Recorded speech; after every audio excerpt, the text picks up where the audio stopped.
We are so grateful to have you here tonight, so thank you for coming out. My name's Nicole Logan, and it's a pleasure to serve as the Price Events Manager. Tonight's event is Navigating AI in American Governance. We are grateful to have alumni, students, staff, faculty all together in one room. Give yourselves a round of applause for coming out. I want to take a moment to thank some of my colleagues that have been great partners for this event, and we couldn't have done it without them. So thank you to Professor Bill Resh.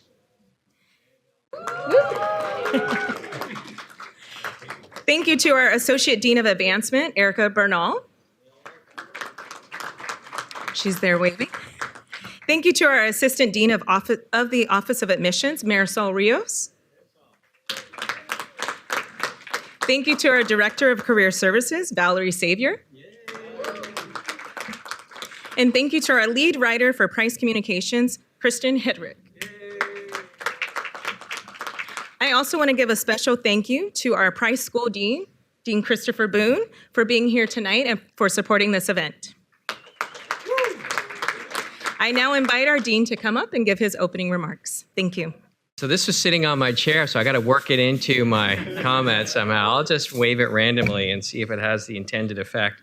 So thanks very much, Nicole. Appreciate everything you've done to bring this event together. This is my first visit to the USC Capitol campus, and I must say I am very impressed. An extraordinary building in an extraordinary location that obviously was interesting in addition to, of course, this evening's discussion on AI and governance. Hopefully the location and the facility was enough to draw you in. And of course, the other thing that I've known since I've been at USC only a couple of months is that the Trojan family is strong. So that's no question, that's part of the magnet as well. All right, so Bill Resh is going to be leading us through the discussion. He's an associate professor of public policy, and he holds the C.C. Crawford Professorship in Management and Performance at the USC Price School of Public Policy. And there's our building right there. My office is actually right above Ralph and Goldie. Hello, office. I'll be back tomorrow.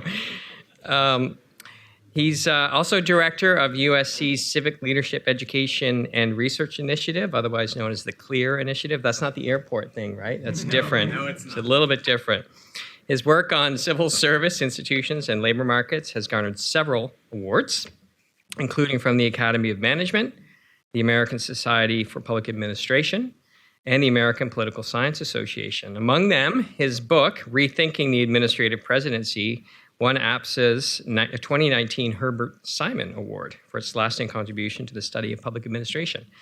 In 2024, Bill and his co-authors were awarded the Herbert Kaufman Best Paper Award by APSA for their work on the effects of U.S. government shutdown. So Bill's work is obviously extremely timely. Most recently, Bill and his CLEAR colleagues released a study that presents a novel approach to understanding the impact of generative artificial intelligence on the U.S. federal workforce. The study employs a multi-stage retrieval augmented generation system. Did I get that right? You did.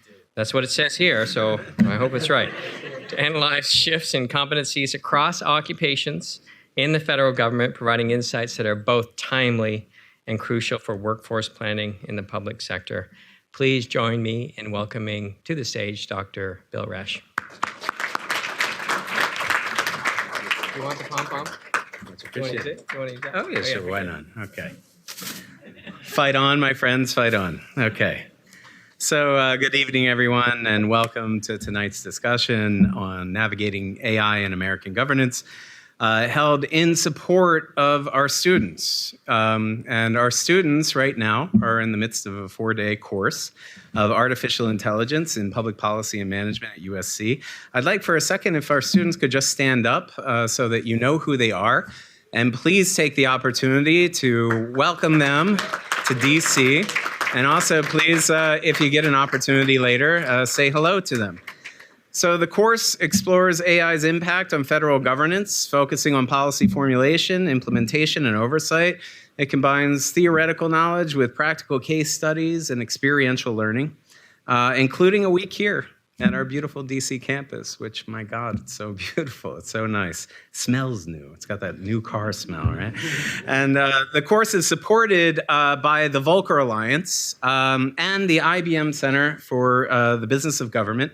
And the students are contributing to research we conduct at the CLEAR Initiative, which Chris talked about a bit, which is also generously supported by both of those organizations and, importantly, as well, by the Price School. So thank you to all of you for that support.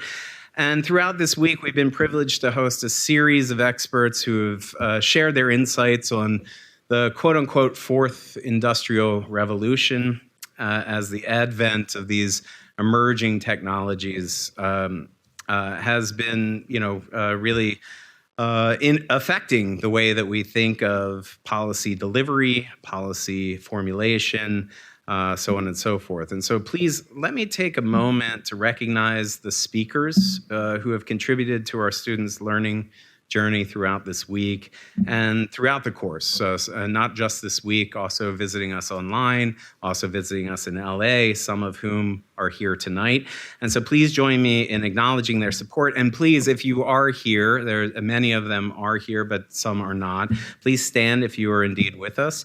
And so first, I'd like to thank Jason Briefel from the Shaw, Bransford, and Roth law firm, a partner of that law firm. Christopher Dictus, who is a USC a professor or instructor and also a political scientist at RAND. Angie Chiarate, who is not here with us, but she just talked this morning with our students. She's a former senior advisor on talent strategy and service delivery at OMB. And she joined, who is here with us, Carmen Dominguez, who is a White House Presidential Innovation Fellow. Thank you so much for this morning's discussion. Also this afternoon, he's not with us, but James Reisef is Senior Technical Policy Analyst at the RAND Corporation. Gabe Menchaca, who is here somewhere. Thank you, Gabe.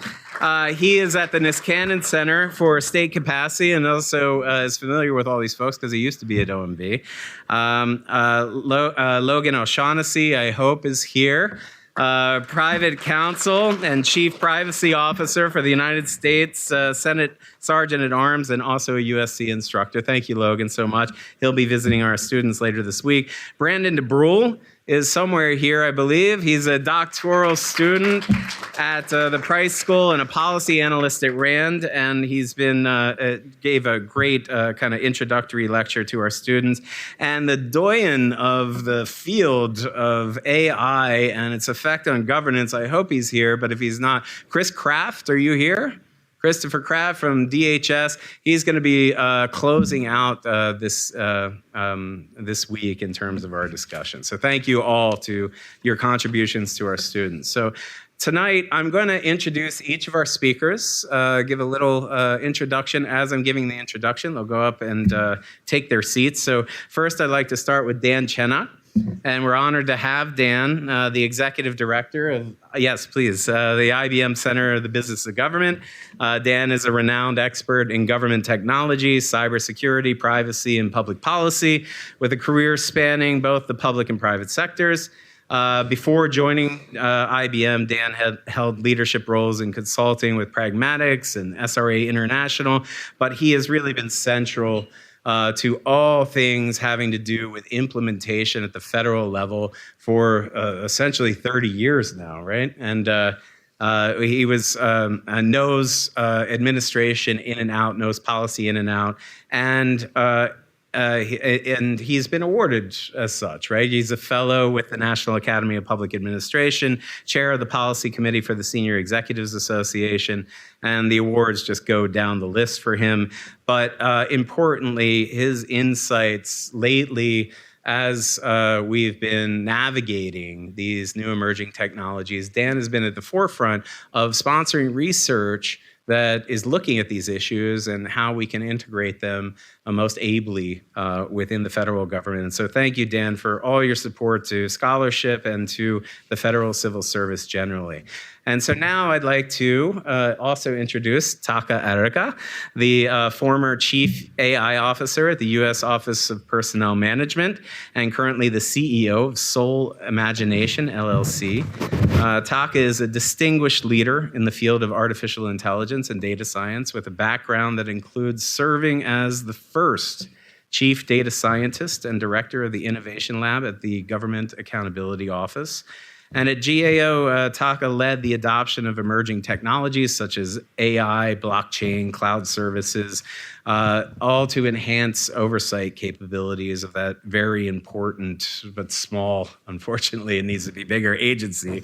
And he's also the lead author of GAO's AI Accountability Framework, which has been instrumental in guiding AI adoption across our federal government. So, and I could go on about his experience at OPM, but I'm going to be asking him about that, and so so I won't go too far into that. But please give a hand for Taka and for Dan, in case I didn't give a pause for that for Dan. And then finally, we welcome Dr. Diana Gelhaus, Principal Federal Talent Management and Policy Strategist at MITRE. Is MITRE the right way to say that? MITRE. Oh my God. I always see it in print, but yeah.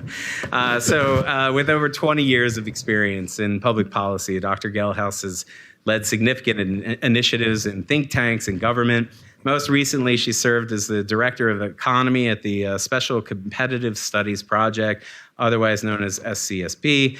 And prior to that, she was the Senior Advisor in the U.S. Department of Defense's Chief Digital and Artificial Intelligence Office, where she established a division focused on developing the department's data, analytics, and AI workforce. She's also a prolific researcher. She's published with actually our afternoon speaker at our class today, James Reisef from RAND, and she holds a PhD in policy analysis from the RAND Graduate School and a master's degree in applied economics from JHU. As a former Baltimore denizen, I appreciate that as well. So now we're going to start, okay? So I'm going to switch over here, but thank you very much, Diana. So what we thought we would do is we would have about 10 minutes for each speaker, where I'm going to prompt them with a question. And so I hope they're prepared to answer this question on the fly. But I'm going to start furthest down with Dan. We're going to move to Taka and then Diana. Because I'd like to go from like a 10,000-foot view to an implementation view to also very much more in the weeds with between you, but also involving Dan in that conversation as well, because Dan, you've always been in the weeds. So first, Dan, in your position at IBM, you've been commissioning research in this domain and engaging with practitioners across agencies. And so we've observed these very rapid developments in a matter of, just a short window of time, these technologies and their applications in the federal government. So I would like to ask you what trends, dangers, opportunities that you see emerging in this field in terms of its application to the federal government and more broadly towards American governance. So, well, thanks so much, Bill, and thanks to you, to the dean, to your team. Congratulations to the students for being here. This is a great facility. It's great to be on this panel with two people that I've had the opportunity to work with and have great respect for. And I see a number of colleagues in the audience, so I look forward to the discussion. But the most important thing I want to say is that I do have USC winning my pool in the women's draw. Juju Watkins, how could you avoid that? So very good.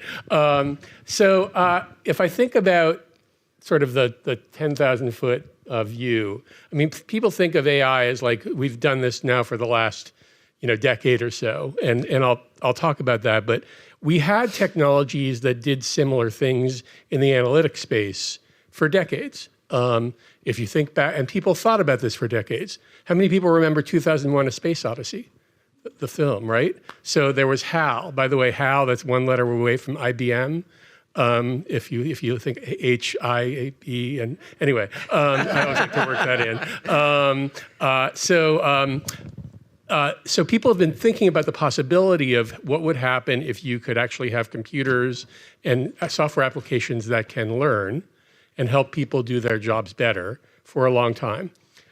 About a decade ago-ish, there had been sort of this burgeoning field around text mining and machine learning in sort of earlier forms and computing got to a point of power that the computers that were doing these kinds of applications, the algorithms that were being built to power these applications started to acquire the ability, you could program in sort of a learning element so that the application could say, all right, I had this experience with this banking customer, so now I'm going to know that if another customer comes in with the same set of characteristics, rather than go through the whole set to get to the point where we found the service that was correct, I'm going to go to that service. So it learned kind of instance by instance how that worked. And you started to see commercial industry really use this AI applications for improving customer service, improving cost efficiency.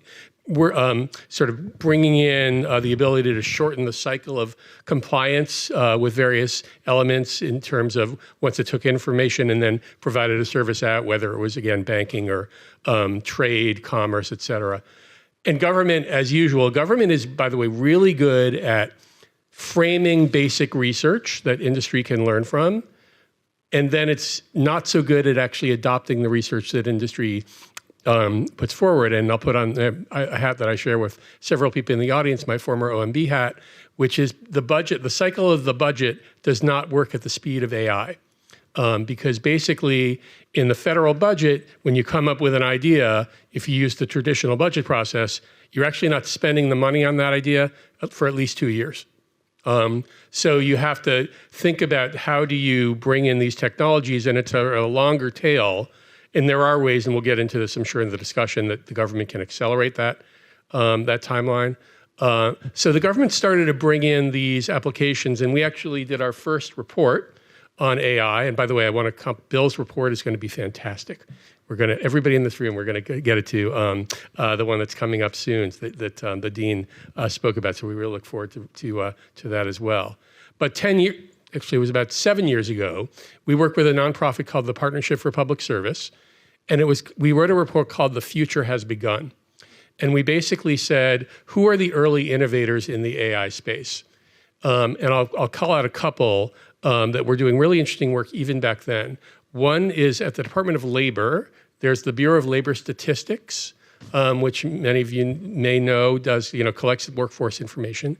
Well, the acting director at the time, a guy named Bill Wyatrowski, was talking to his staff about how do we accelerate taking in all this information, reams and reams of information about the workforce, and developing insights and trends.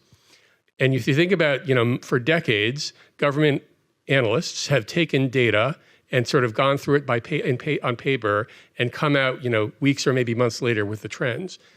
And Bill and his team worked on several kind of very simple algorithms to automate some of the analytics of that data as they came in, and it allowed them to really see workforce trends much more quickly. And so that became like a model for how you might do government analytics in a different way. Another example, and this is a really interesting one, an international law enforcement organization called PAWS, P-A-W-S. It works with police forces who work in wildlife areas in Africa and Asia, et cetera. And a big part of their job is to basically try to stay ahead of the poachers who are coming in and trying to do damage to the wildlife that are living in those areas. And they've always been a step behind the poachers. Well, they actually took data over several decades of weather patterns, migration patterns, patterns in the poacher behavior, and they built a model that allowed them to predict where the poachers might be going. And they put that model into place, and it actually allowed them to be much more nimble, and it reduced the incidence of criminal activity on wildlife safaris significantly over the course of the next several years. So real examples of how this early AI, which then kind of continued to work for several years, and Taka came onto the picture, and I got to work with Taka when he was at GAO because I was on their advisory council And he did great work in this space, a lot of innovation. We did some work together as well. And then you had, the opportunity now is sort of you've heard about generative AI. So the AI is now able to give you a much more nuanced, personalized experience, right? If you go on your phone and you do a lot of consumer banking, now you've got Gen AI basically backing up a whole lot of things that are, would have taken big rooms full of computers 30 years ago, but they're now on your phones to be able to do that. So government can take these types of technologies and think about what are the use cases that we can apply this to today to build on those early successes. We did a couple of reports in the last year that give some recent examples of opportunity here. One was around AI for tax modernization. It's almost April 15th, which means we've all got to file our taxes. We had a roundtable about a year ago with the commissioner of the IRS, Danny Werfel from the Biden administration, and leaders from tax agencies around the world who were on sort of in a virtual capacity.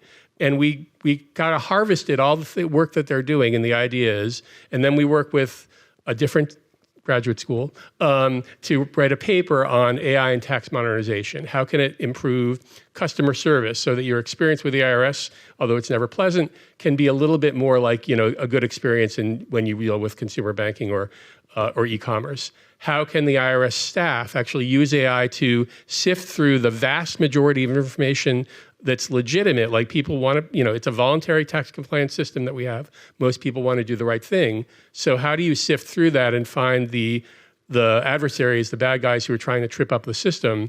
And again, just think back to the BLS example, very similar. It took the IRS a long time. They have a huge compliance staff, many contractors supporting it, just to find the problems. And through the use of AI, IRS is now improving its ability to much more quickly spot, well, there's the anomaly that we need to look at to see if there's a problem that we actually need to open an investigation on or recover funding or that sort of thing. So there's use through the use case. And then the last one I'll talk about before I'll close with some risks is there's a lot of talk right now in the current environment around waste, fraud, and abuse in government. And how are we helping to find, again, similar to the IRS example, but in the benefit space, right? You give out, there are 70 million Americans who get Medicare. There are 70 million Americans roughly who get Medicaid. There are about the same number actually who get Social Security. It's very interesting. 70 million is an interesting number because all three are right around there, maybe give or take 5 million or so. And most of that money is proper, what I call proper payments. But a large subset of that is improper, meaning the money's going to the wrong person. Maybe somebody's not getting enough, so they're getting an underpayment. Maybe they're getting too much. There aren't that many people that are dead that are getting benefits, although that's been in the news lately. So again, AI can help benefit agencies, which range from the Department of Veterans Affairs to Health and Human Services, to the Labor Department, the Education Department, to think about how do we more efficiently get benefits, make decisions about who should get a benefit, and then get that money to the right person.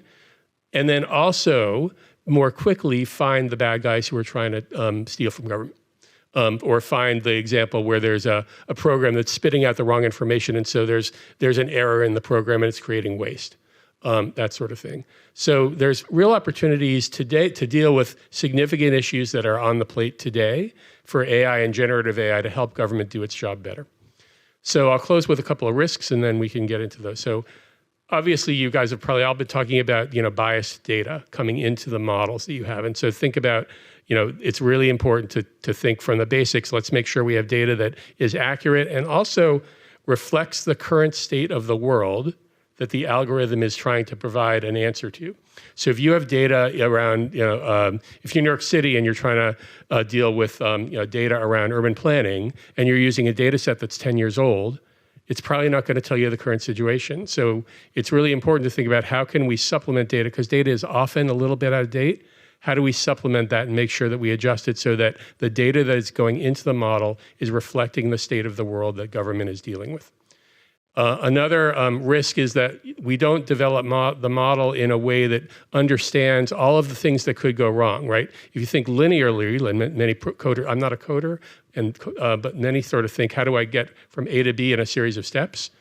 There are many government rules along the way, privacy, cybersecurity, 508, et cetera, that require other people, HR experts, legal experts, privacy experts, to be in the room as the developers are doing their work, so that as they're sort of doing the beta versions of their applications and they're moving to scale, those considerations are built in and the application doesn't get rolled out without thinking about all of those rules that can come into place that if they're not followed, well, that's pretty quickly going to come back and bite the program or the agency that's doing the application, because they haven't thought about these various governance risks that they could put into place by establishing a strong governance framework up front with the right people in the room working with the developers.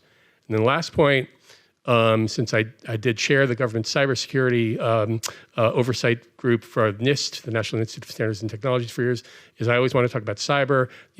The worst thing that can happen to any program of any kind, any technology, is that a cyber incident occurs and somebody comes in and there's a big data breach or something, because that is going to not only cause a big headache for the agency, but it's going to undermine public confidence in the ability to use the site. And the public will say, I'm not sure I want to do that because my information might be a risk, especially if it's personal information, personally identifiable information. So think about the cyber risk. And those of you that are looking at sort of applying AI in your work, especially to students, always remember that you want to think about cyber up front as the applications are being developed, and how do we build in cyber protections, both from a systems standpoint and also a data standpoint, in terms of monitoring and seeing what traffic patterns are coming in, where are we seeing something that where there's some adversary that's trying to get into the system, et cetera. How do we build those protections? So a little bit of trend, a little bit of risk, and I'll turn the mic over to my esteemed colleagues.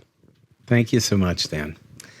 So Taka, in your many recent roles, right? So you keep getting promoted, or you kept getting promoted, and it would be great to hear about your perspectives on these issues, right? And so, particularly, as you were leading that AI accountability framework, we wouldn't mind also hearing maybe war stories about your time in OPM. Lots of war stories. but lastly, I'm sure we'd also like to hear about what you see as changing expectations, right? And so with that, take it away, please. Just for the purpose of clarifying, this event will last three hours because there's a lot to say. I testified this point in front of Congress a number of times. We're truly living in a algorithmic sort of a renaissance where we could do things that even 5 years ago were sort of categorically in the realm of science fiction.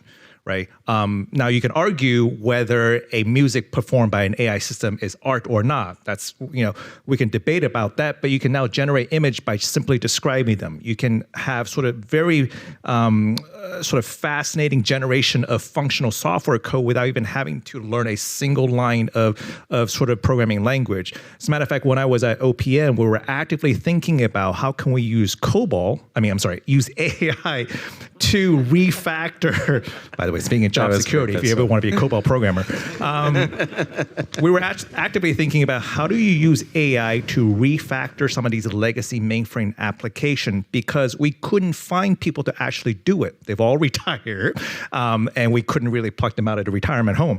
And so there's, I think, certainly I'm very excited about the opportunity what AI poses. Back when I was at GAO, I was the chief data scientist and director of innovation lab. In the spirit of disclosure, one paycheck only, 2 jobs.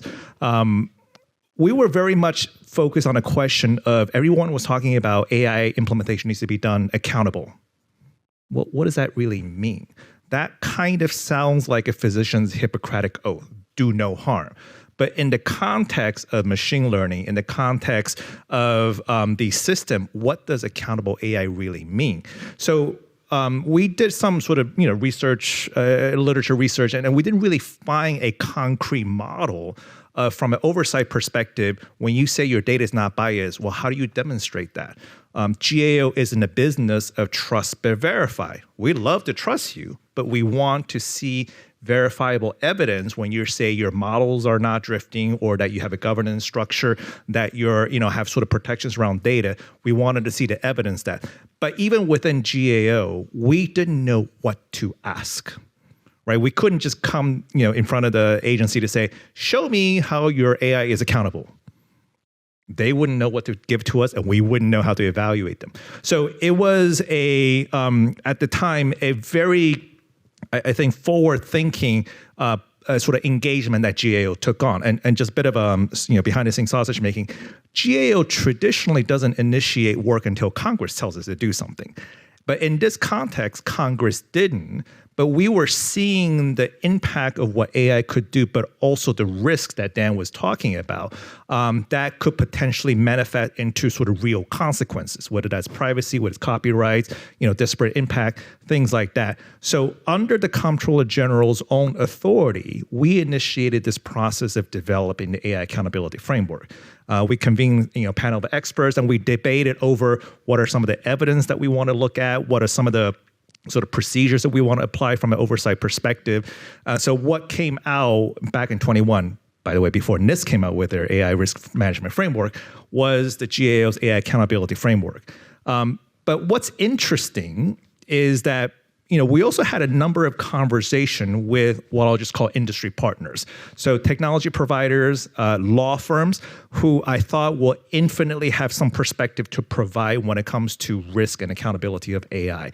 From a law firm perspective, I think most law firms were focused on the sort of intellectual property side of the conversation, but less so on the quote unquote harm that could potentially be posed by AI. So that to me was sort of emerging gap that maybe that's the sort of a next frontier to address. But also from a technology provider perspective, and I won't name them, I sort of posed a hypothetical scenario to say, if someone like GAO were to show up knocking on the door and say, could we see some evidence of accountability? What would you say? I got two answers. Let me get back to you, or our general counsel will contact you. So that to me also informed my perspective that this is not necessarily a problem that even the technology provider have sort of deeply thought about. So we were then placed in a very interesting position where the public sector is now taking the leadership in defining what accountability looks like for AI. So it was a tough exercise, and we really have to think about structurally how do we develop the framework in a way that makes sense. So ultimately, we settled on a life cycle approach all the way from governance to also the disposition of the AI system, but also align them under, and for those that are in the oversight community, you appreciate this, align them under the Yellow Book standard so that these are not new AI procedure because they're AI, but is part of the routine oversight where government program needs to be effective, efficient, economical, ethical, and equitable. So try to tailor those principles in a sense that makes sense for AI. Now, part of my job at GAO was also trying to be hands-on in developing AI solution to, this is a bit of irony here, modernize the way that auditors think about oversight. And so we were very much thinking how AI could produce value from an oversight perspective. And a couple of use cases that we landed, one of the most significant sort of role that GAO has is looking at all the legislative documents floating out there, the House, the Conference Committee, the Senate, and trying to find out what are specific mandates that are being assigned to GAO. Now, you might imagine, traditionally, this is a team of people doing Control F, looking for a GAO or a government accounting office or some variants of Comptroller General. It was very manual. And we really want to shift the attention span of those folks to focus on the sort of value of that legislative proposal as opposed to just finding out what GAO is supposed to do. And so that's the kind of area that the Innovation Lab operated in coming up with use cases that ended up driving value for an agency like GAO. Fast forward to OPM, one of the reasons that was particularly attractive to me was sort of starting to address this problem of value. Great, Copilot can summarize your email. Is that really sort of value from a mission delivery perspective?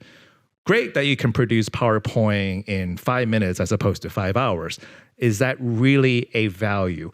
And it was really interesting to me to say, it's great that we worked on the AI accountability framework, but how do we put that in practice from a context of governance? And more specifically, how do we put that governance in play at the speed in which the technology is evolving? Especially when I was at OPM, I have to admit, it was a little bit scary every hour, there were some announcements about, Claude models or a Llama model or this thing and that. And I have to admit, I was in a bit of a sort of a FOMO to say, oh my God, even I can't keep up with the speed of this technology advancement. We really can't take these quarterly annual cadence of governance and try to pretend like we can establish a governance in a way that sort of ultimately, to Dan's point, budgetary exercise is sometimes measured in years. So can the government bureaucracy from a governance perspective. And so I was very much interested in sort of how do we establish a governance function that works. But more specifically, the second point, and I think not most people probably don't know about this, for OPM, I was very adamant to position AI as an extension of data, not just as a technology. Because whether AI succeed or not will largely determine based on the quality of your information, reliability of information, sort of accessibility of that information. And so, as the chief AI officer for OPM, my other role at OPM was also concurrently as a chief data officer. Again, one paycheck, but really thinking through not only from the modeling perspective, but really thinking through the quality and the accessibility of that data, and frankly, make it machine readable and make sure that metadata attached to it so that's well labeled, all of that good stuff, so that the technology piece to me actually is probably the easiest component. Right. And so I talked about governance. I talked about sort of positioning AI as an extension of sort of data to drive that value. The last piece, and I'm not sure we quite solved this yet, is how do we cross that divide between, what we notionally call it the valley of death. Anybody can come up with a prototype for AI. That is not that hard, right? As a matter of fact, when I was at Innovation Lab, we have a lot of prototype that we were very excited about. But it's one thing to have a prototype. It's another thing to be able to scale that prototype to benefit all, in this case, 3,500 OPM employees in a way that supports the bargaining unit, right? In a way that sort of supports training process. And I know, I'm sure Diana will touch on this as well. All of these technologies are well and nice and well and good. If we don't have the digital literate people to use them, to operate them, to understand the inherently governmental function. And so that was the third piece that OPM I was really trying to tackle, to say, let's actually limit the number of prototypes so that we can focus the resources on how to scale them so that we can actually deliver those value, not just in such a hypothetical sense. Thank you, Taka. So he kept getting promoted, but not paid more. He just got more titles and more responsibilities. Diana, Taka, thank you. I can understand why you got promoted so often because you gave a perfect segue. But Diana, I was wondering if you could give us something of more of a deep dive into the talent piece for AI adoption, its scale to the federal government. You have thought a lot about how we can define. Just a little. How we can define, how we can identify, how we can measure and manage the talent we need. And you've done a ton of work in that on particularly the national security space. In fact, again, with one of our guest speakers from earlier this afternoon, but a ton more on your own and as a definitive leader in this area generally. And so perhaps you might provide us an overview of where we've been, where we might be headed in terms of understanding the impacts of these technologies, not just, what AI people do we need, what data scientists do we need, but how is this going to impact, as you know, is very dear to my heart, the general workforce, particularly the federal workforce, or particularly public service, but, that definitively overlaps with labor markets generally. So how do we think about this on scale across all of that? Oh my goodness. We might need the whole night, which I'm told these are very nice accommodations. So hopefully we can settle in. There's a lot there. And I can talk a lot about a lot of different pieces. So I'll cover a little bit of all the things I remember you talking about. I even brought some notes to help. But if we have questions or we want to go into one part over the other more, We'll I'm get there. happy. We'll get there. I'm happy to do that. So let me do like a little potpourri of thoughts. And definitely want to get to conversation. So promise not to be a sage on a stage and not nearly as interesting as my two fantastic colleagues here. So there's a couple of pieces to this, right? There's the entire U.S. workforce piece and the talent pipeline, of which we are all a part of. And there is you can decompose that, and this is the same at the federal level for the actual AI workforce. What the heck is that? Who's in it? What do we need? Where do we need it? Those sorts of questions about technical talent. What does the future of STEM look like? Because I think that's being flipped on its side, and I think that's a Sputnik era paradigm. And then you've got the idea of the whole workforce and how is AI going to impact everyone, because it will. I think we're finally just seeing it now, but people have been saying this for a while. We can touch Gen AI. We understand what it is. We can see the potential value, the potential range of applications. I'm super excited about your paper. I may have seen a preview of it because I was looking through, the idea of human augmentation versus automation, substitutability versus being a complementary tool or application or technology or data. And so, there's a lot of pieces to what does it mean to be an AI-ready workforce? How are we going to compete and succeed globally? So there's those pieces. And then, thinking about the federal space, that also applies. And how are we measuring AI readiness? I've spent quite a bit of time thinking about all of these questions, and specifically in a national security context. So thinking about DoD AI readiness. And my journey goes way, way back. So let me just, where have we been versus where are we going and what are we trying to do? And you really nailed one of the points when you mentioned, I think it was you or maybe it was the dean, but workforce planning. That's a huge part of this, and being able to have the right data to do good workforce planning, which, spoiler alert, we don't really have right now. Thank you. Sorry. I'm like looking at you. No. Back in 2018, I'm aging myself a little bit. I was at the RAND Corporation as a graduate student needing to get on projects, right? And I got a phone call. I had been doing a lot in the I just focused a lot on tech and talent. Those are, economists by training.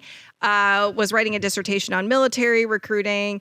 Got a phone call. We've been asked to do a study of DoD's AI posture by the then Joint Artificial Intelligence Center, or JAIC, which was the precursor to what is now the Chief Digital and Artificial Intelligence Office, which is likely to be something else soon. We'll see. And they said, and my PI said, would you like to lead the talent portion? And I said, sure, why not? And she said, great, we need to understand what DoD's AI posture is relative to its workforce. And, do they have the right talent they need? And how are they measuring all of this stuff? And in fact, that's where I met James Ricef, because he was also on that study. And so we interviewed everybody across DoD that we could find, literally.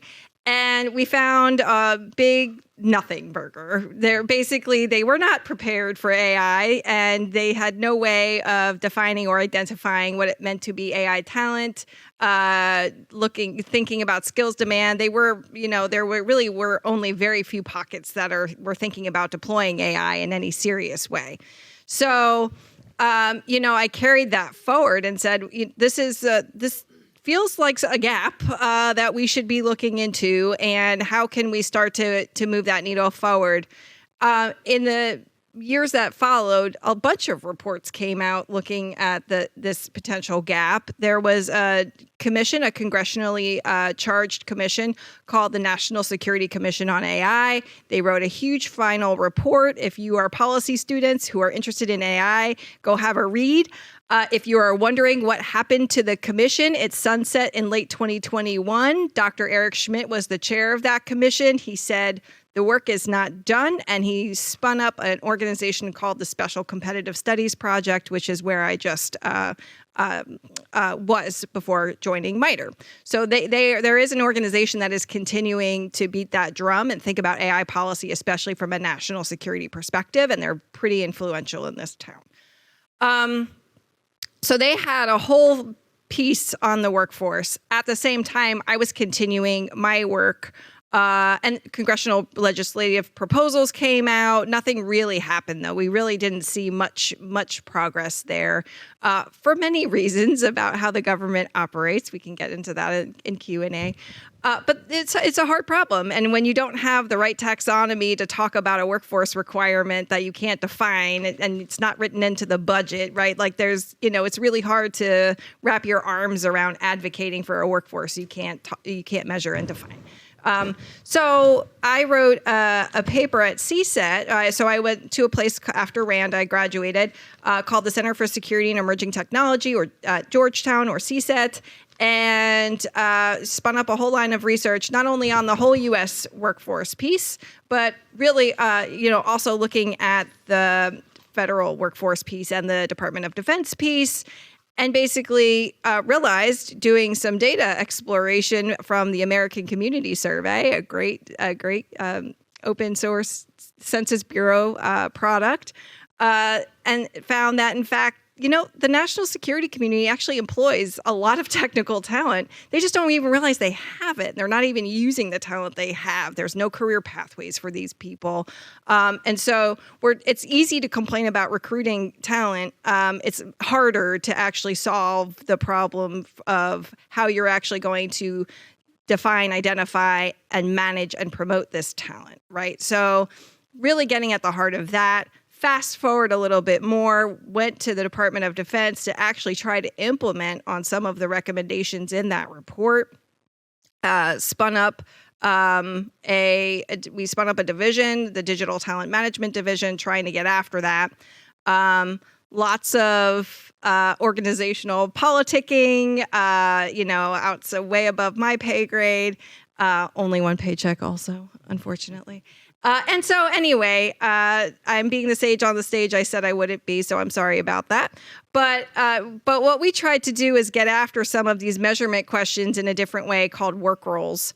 And so at the same time that I'm sure you heard earlier today about the AI executive order, the AI talent search, trying to bring AI talent to government, we were trying to follow the example of the cyber community and implement or get work roles coded into the workforce as a different way of being able to identify what positions needed what data analytics and AI skills, so we could do better workforce planning to get the talent where you needed it, when you needed it, actually be able to advocate, be a functional community manager for that group. So there's a lot of parallel conversations going on when it comes to the technical talent piece. I won't rehash. I'm sure a lot of you already heard about the AI executive order. We'll see what this next version of the AI executive order has when it comes to technical talent and bringing that into the government. And that's part of where we're headed. But I will just say that these are longstanding challenges that have taken a long time from a policy and an implementation perspective to really address. And we've already basically run out of time because AI is here and it's already impacting the workforce, and we're not in a good position to be able to plan. So not to be a total doomsdayer or doomsayer, but there's work to do, and we definitely need good, smart, brilliant minds helping us think through these challenges and what we can do. Because what I'm worried about is if you can't leverage these tools and we're not setting our workforce up for success, it's more likely that these tools are going to be used to replace than augment.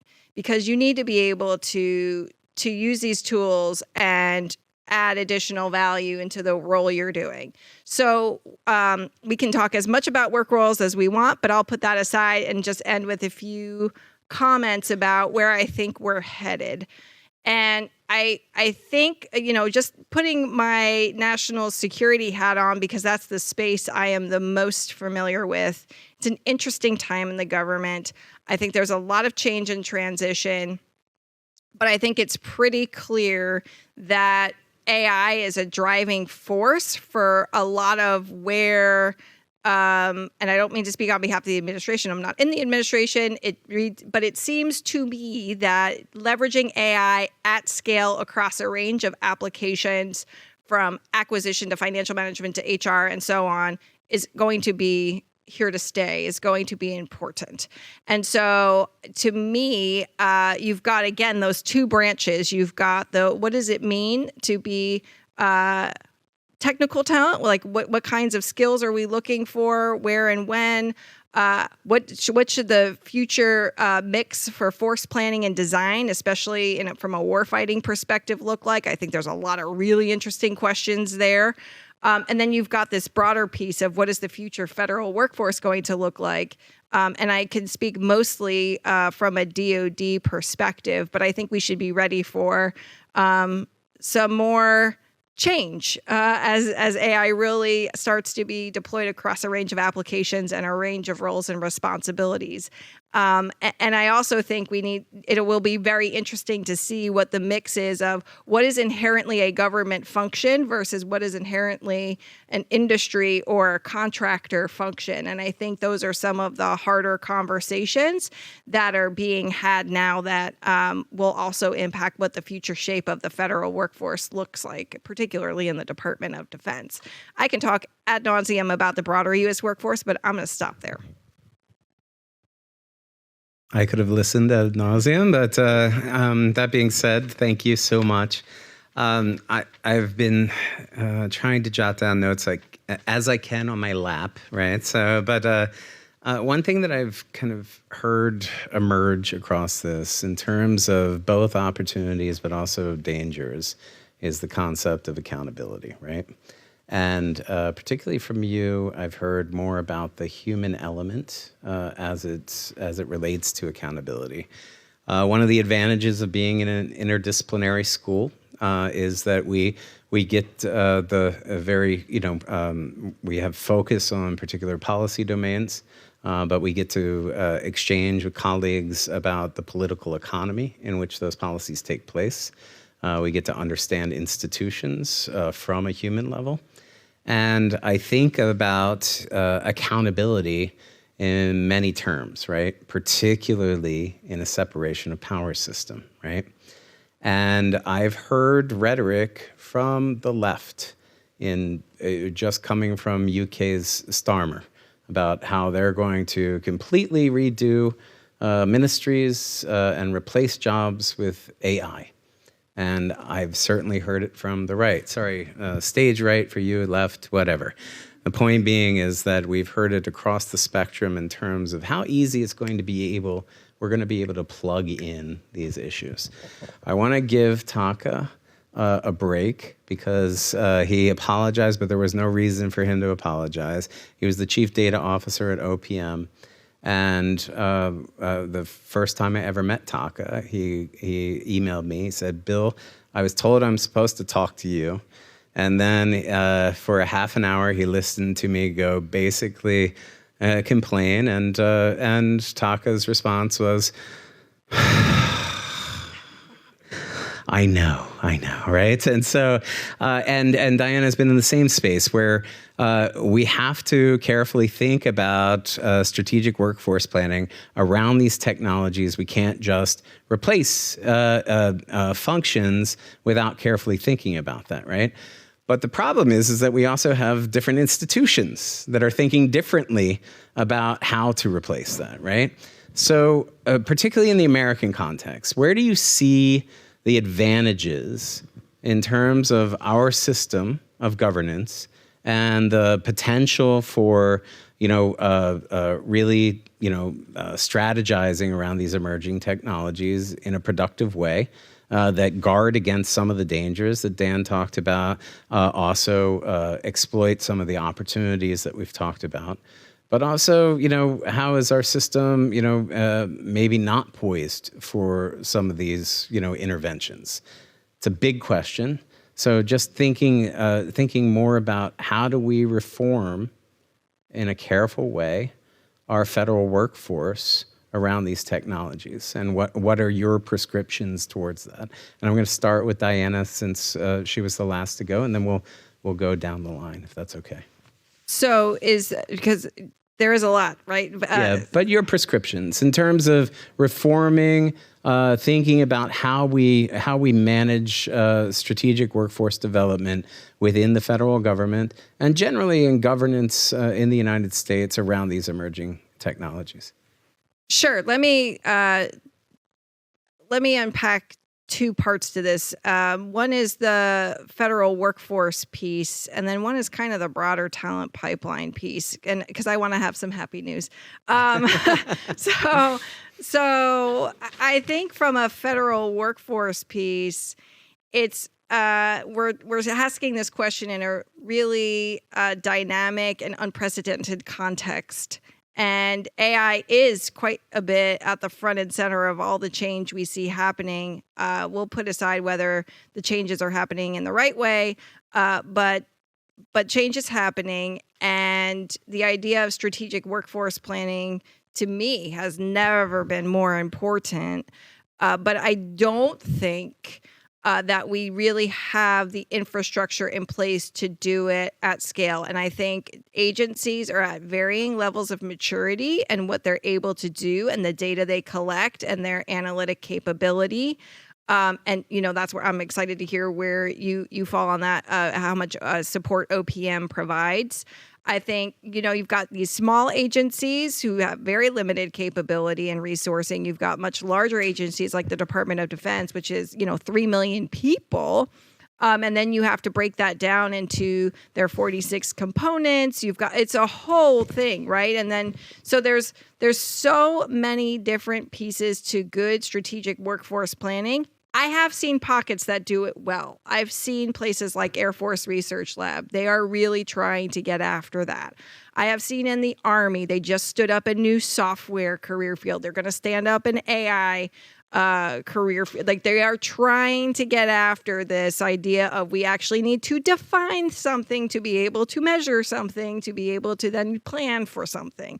So it starts there. And that really was the idea behind work roles, but work roles still have a ways to go to be implemented successfully, or I should say accurately. And learning from the example of cyber and the heartburn that the cyber workforce went through to get coded, and that's still very much an iterative work in progress. And by the way, mandated by Congress, so they had that carrot and that stick. And so I think it's about, in terms of strategic workforce planning, I think we're going to see an evolution in the mix of skills needed.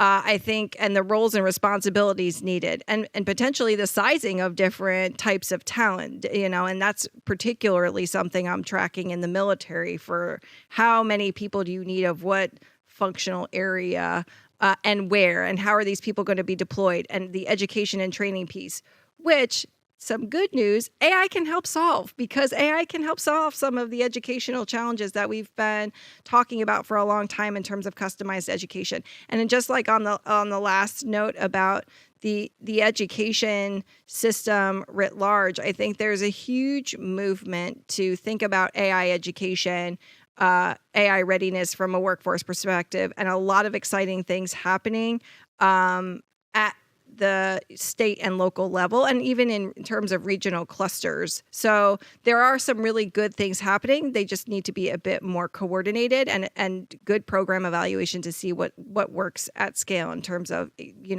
that front end workforce planning. For those who know me, I'm a bit of a heretic. So just within that context, 3 things. I think number 1, we should start with a good definition of what AI is. So if you actually take a look at the United States government definition of AI, most of them defaults back to the National Defense Authorization Act of 2019 or 2020. And if you read it, it's poetic. It is maybe even Shakespearean. But as a data scientist, I read it, I'm like, I don't know what AI is, because it's not really grounded in sort of technical rigor, where it talks about like mimicking a human behavior, things like that. but a lot of things can mimic human behavior. So I think start with a good definition of what AI is and sort of make sure that there's a wide acceptance of that definition. Number two, relative to workforce, again, this is a heretical part of this conversation, I think we should move away from job series hiring. So for those who's ever done federal hiring, most of the time I see AI-related position classified under 2210. Now, if you don't know anything about 2210, it is covering anyone from database administrator to help desk analyst to AI engineers. And it is so wide that you can drive like 3 buses side by side through that position description. Conversely, at OPM, I am a senior executive service under Job Series 301, general executive. Now, luckily, I have some AI experience, but that is not actually required as far as that position job series is concerned, right? And I'm a big fan. When I was at GAO, one of the sort of things that we implemented within the Innovation Lab is an expectation of a T resourcings. You may be vertically really good in data science or cloud service, whatever, but part of the shorter part of the T is you need to have cybersecurity awareness. You need to have some architectural awareness. If you just say, I'm a data scientist, I'm only going to focus on model development, cloud or cybersecurity, that's someone else's problem. You're actually the problem maker because you will end up developing something that will have so much inherent risk embedded in it that it will take so much longer downstream for the authorization process, for the assessment process. So, if I could, I would sort of move away from a job series assessment. Oh, by the way, if you happen to be of certain academic background, using the job series sort of based hiring means sometimes I can't even get to your resume because categorically you didn't check those boxes. So you could be the best AI engineers, but because bureaucratically you didn't satisfy those check boxes, I couldn't even get to your resume. The number 3 things I'll just say is federal government is really, really bad at sharing, right? And one of the key things I really like about Executive Order 14110 was embedded towards the end of it, the government shall share models and use cases. Because if you think about it, we have at least 24 CFO agencies. They all have HR functions. They all have procurement functions. And there may be some sort of customization, but by and large, hiring function, procurement function look very much the same. Yet every agency must create their own solution like they're unicorns.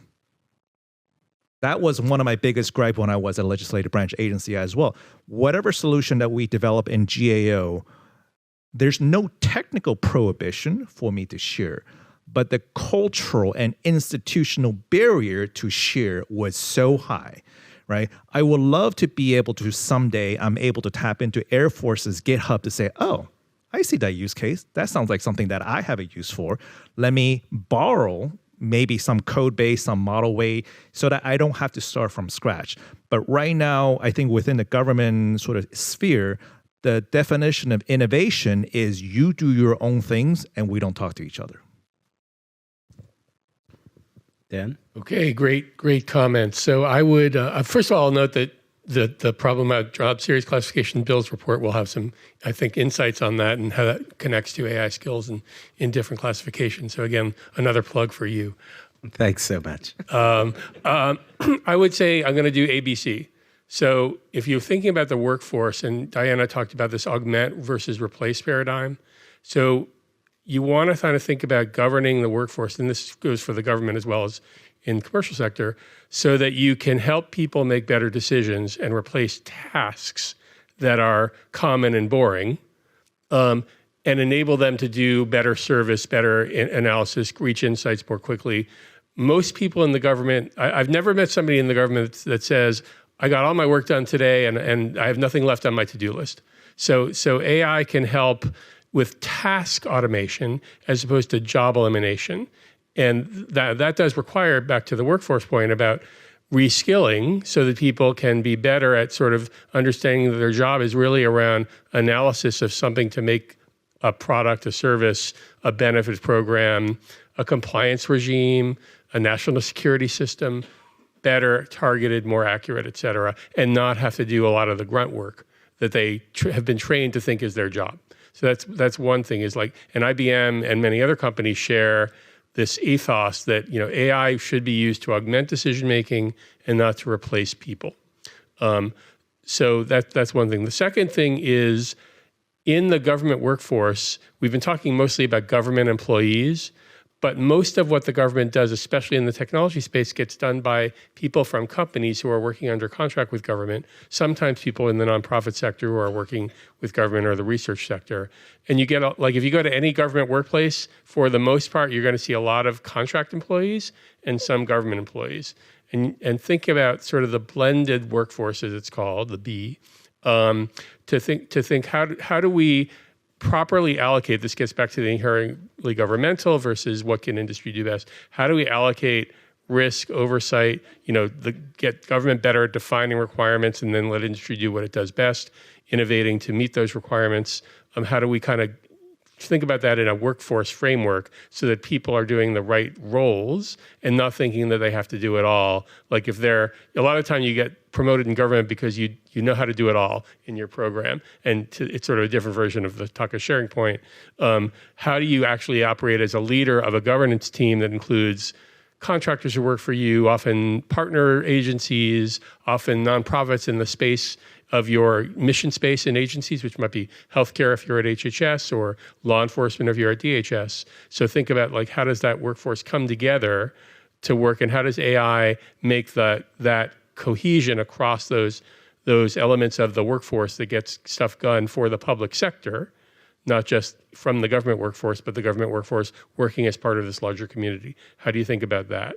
And then the third is, the C is for cybersecurity, but I'm not going to talk about cyber per se. I was part of a study that was commissioned by Congress in the last administration to look at the cybersecurity workforce. And we worked closely with the White House Office of the National Cyber Director, with OMB. A number of us kind of served on the panel for the National Academy of Public Administration that did the study and made some recommendations about governance. How do you think about talent development and talent pipeline? How do we help with recruiting?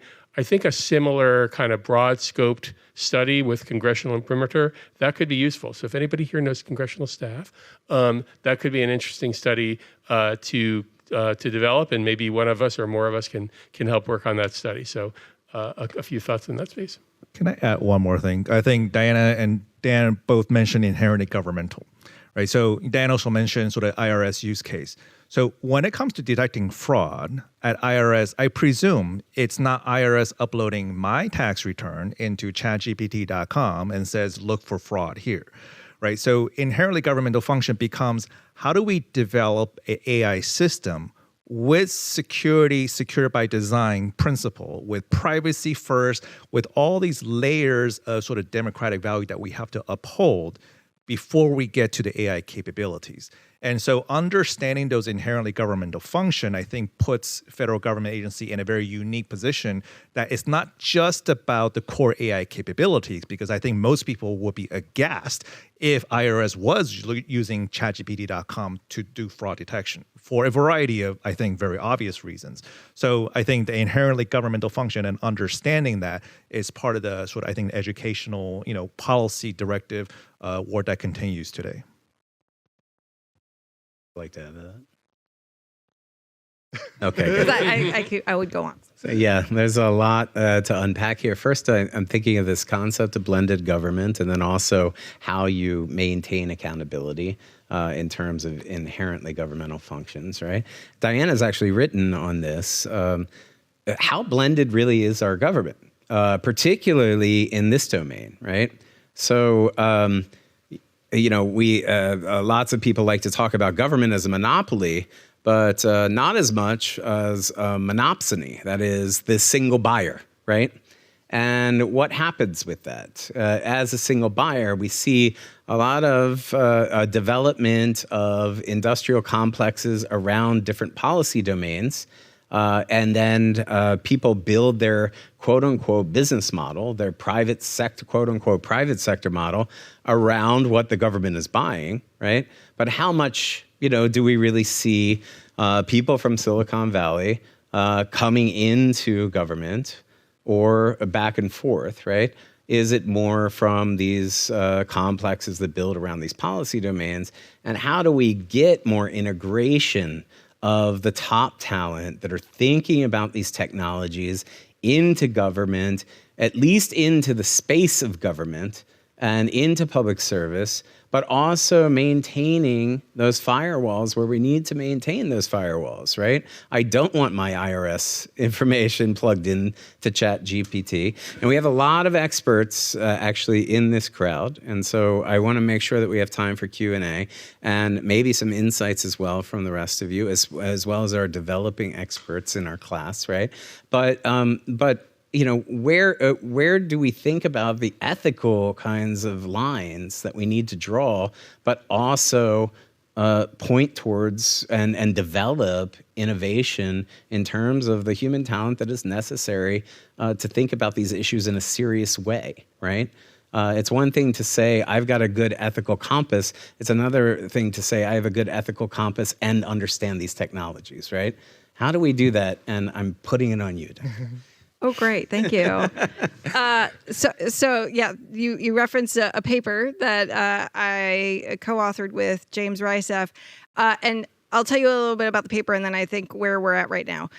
So this paper was looking at talent flows in and out of the defense industrial base and the Department of Defense technical talent flows. And we used LinkedIn data over like 20 years, LinkedIn profile data to understand, is this, we hear a lot about for example, the Department of Defense, because that's what I keep coming back to, not being able to retain good, talented junior officers with technical skills. Again, back to the career pathways piece. We hear a lot about Silicon Valley and especially the big tech companies just being a sponge for the country's best and brightest graduates, as a proxy for top tier quality, exceptional talent.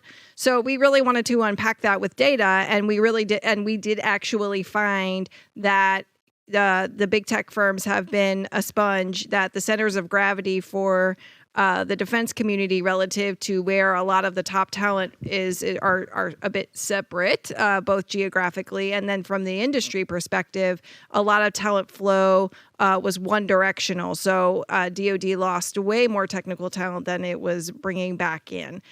With the defense industrial base, that was a bit more normal in terms of the ratio you'd expect to see of talent coming in and out. It was about equal.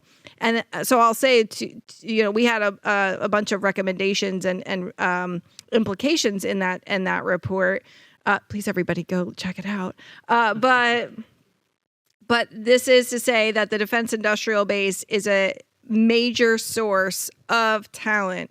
The private sector is a major source of talent, and as much as they are able to partner with the government, that is a key way that the government is able to access skills that they might not have in-house otherwise. And frankly, in thinking about partnerships with academia, the government might not always need. Again, back to the workforce planning, you're able to partner with a research lab is able to partner with a university, and you're able to access that talent. It is, or maybe that talent does a rotational tour. There's a lot of these good rotational programs where you can do an industry fellowship, or maybe you have somebody come in.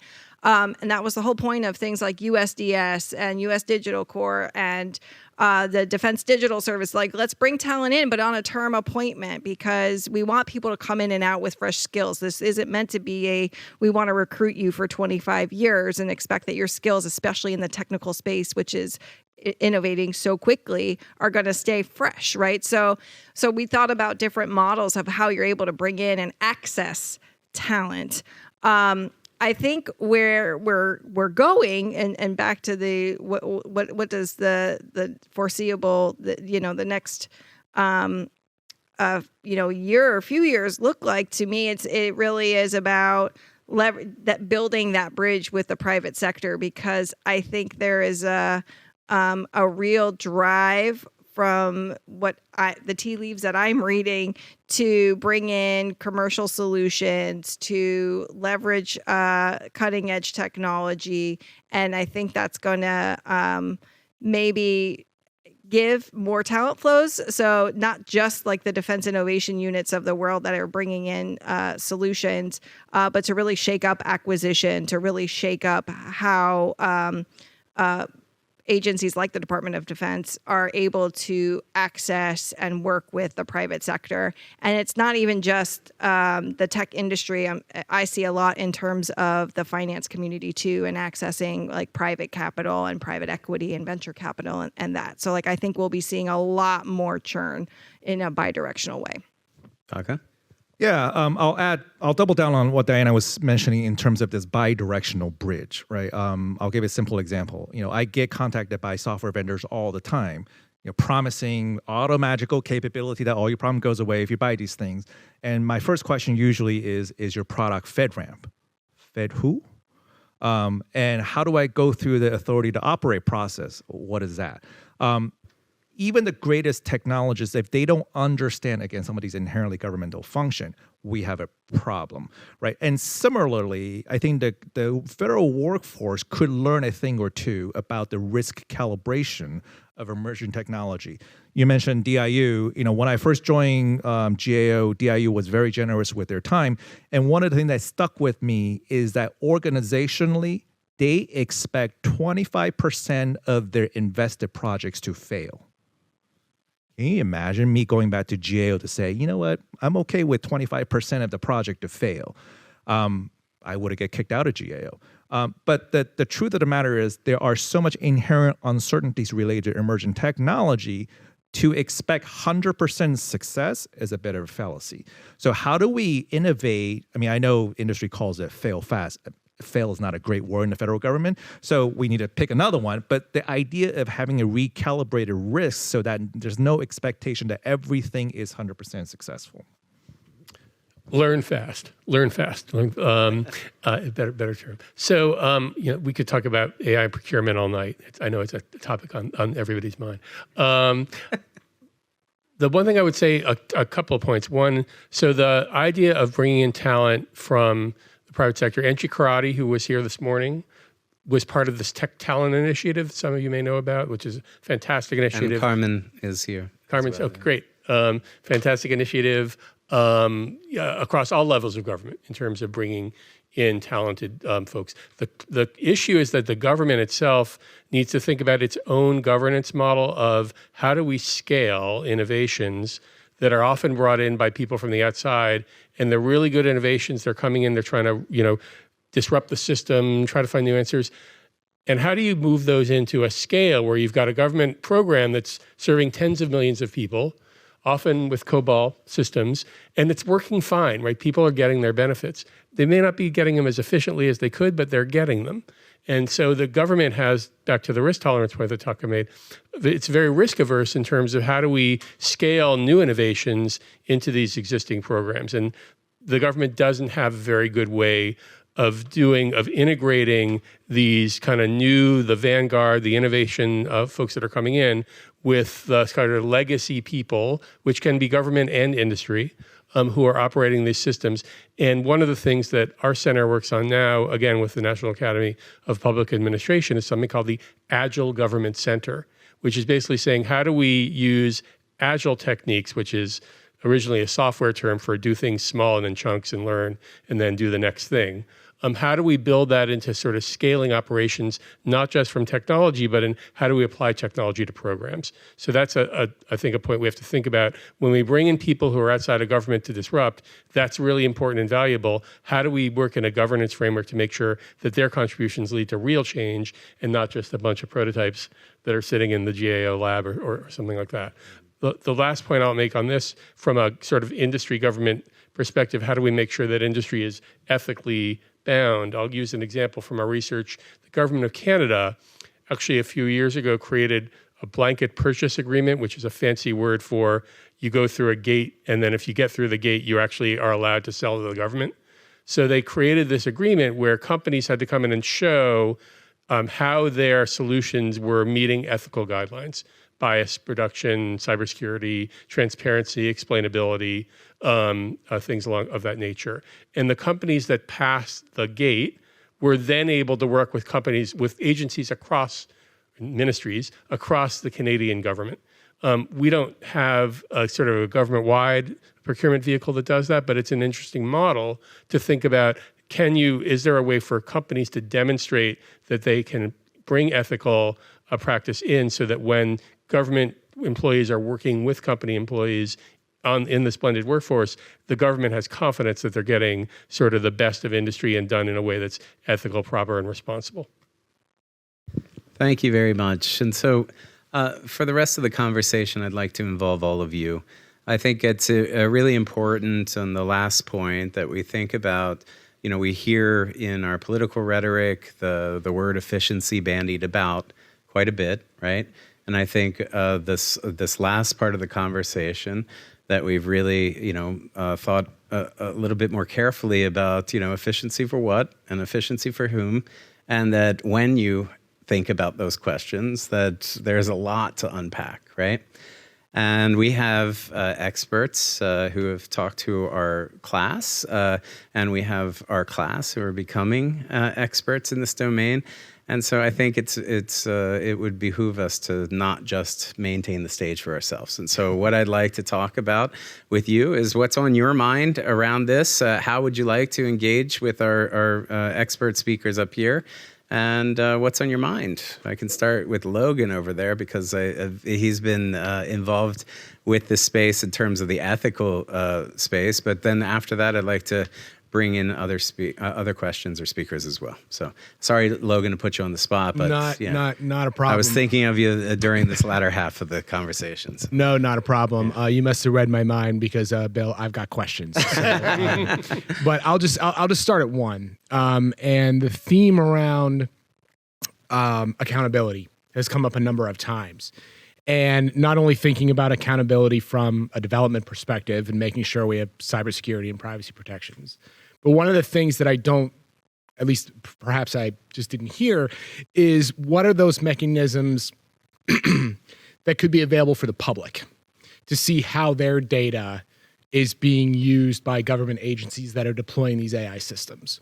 So like, for example, there's a lot of privacy-related mechanisms that federal agencies have to publish. They have to publish systems of records notice under the Privacy Act. They have to publish privacy impact assessments under the E-Government Act of 2002. So I guess the question that I'll ask you is are the existing mechanisms that are used to provide public notice, at least from a privacy perspective, are they useful for an AI context? Or do we need to think about different vehicles so that folks like us that are interested in these matters, or perhaps people who are just interested in surfing the Federal Register, can understand what these types of systems are doing with their data that are a little bit different than strictly looking at it from a strictly privacy perspective?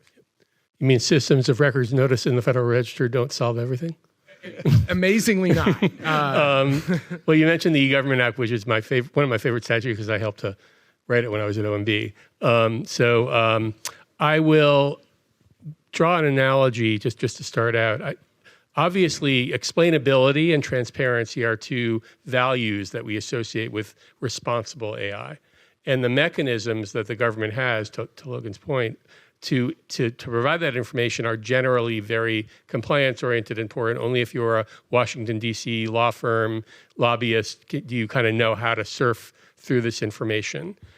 So look to Europe, right? There's the GDPR, General Data Privacy Law, that has a lot of sort of transparency built into it, like people should know all about their information that's going on. And a lot of people get lost in that as well, because there's so much information coming at you in a privacy notice, even if it's one that's online. So one of the topics that has been talked about in this space for a number of years, but I think AI could actually help do this better, is this concept of like a graduated privacy information regime, where the first thing you see is basically basic information about your information, how to find it, who to contact at the agency, that sort of thing, just a basic plain language notice. There are going to be some people, or if you're involved, the government's made a decision about your benefit, or you're a caseworker working on behalf of a group of individuals, or you're a law firm engaged in litigation that you want to go deeper, and you can kind of go behind that basic statement to more detailed ways to access the information.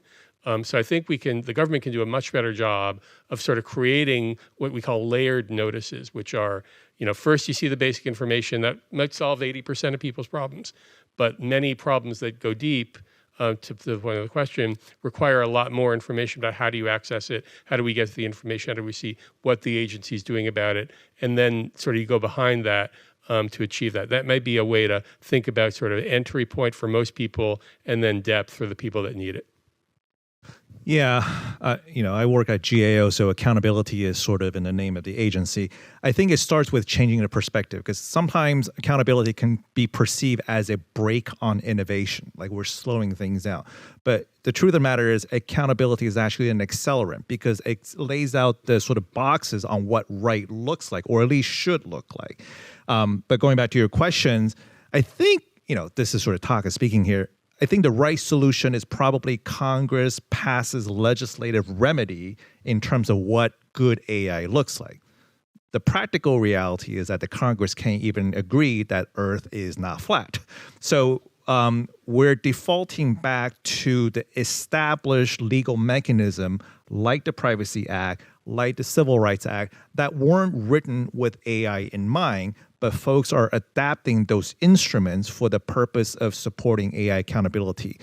Can it work? Yes. At OPM, we certainly try to make it work, whether it's through the application of Agile or some addendum, try to make the sort of antiquated process work in the speed of AI. Is it perfect? No. But it's probably the only practical mechanism until Congress passes sort of law to sort of govern AI more holistically. Part of the issue that I think we can debate whether we like the language of EO 14110, but executive order really is not a good legislative instrument to mandate these things. It's not a question, it's more kind of like offering addition, I guess, to the thank discussion from a data science perspective. So here's speaking in my Carmen, personal capacity. please introduce yourself as well. Yeah, so I am, for those of you who haven't met me yet, I'm Carmen. I'm a Presidential Innovation Fellow. I'm an AI specialist as well, but I'm here speaking in my personal capacity right now, not reflecting the administration or the government as a whole. The question that you bring around accountability is a very important one, and I think everything that has mentioned is completely relevant.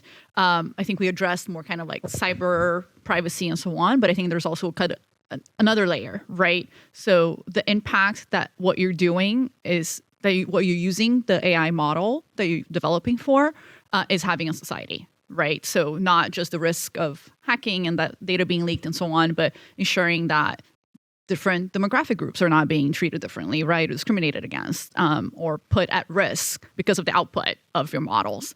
And when I was in my master's program for AI, for data science, we had half of one class talk about ethics. And I think that's highly problematic. I don't imagine that it has changed much since in other programs. And the fact that we have separated throughout kind of history, philosophy and humanities from the sciences is also creating a lot of problems, right? Because we train scientists and data scientists nowadays and AI experts to optimize algorithms, not necessarily looking at what are the social implications of what your model is doing.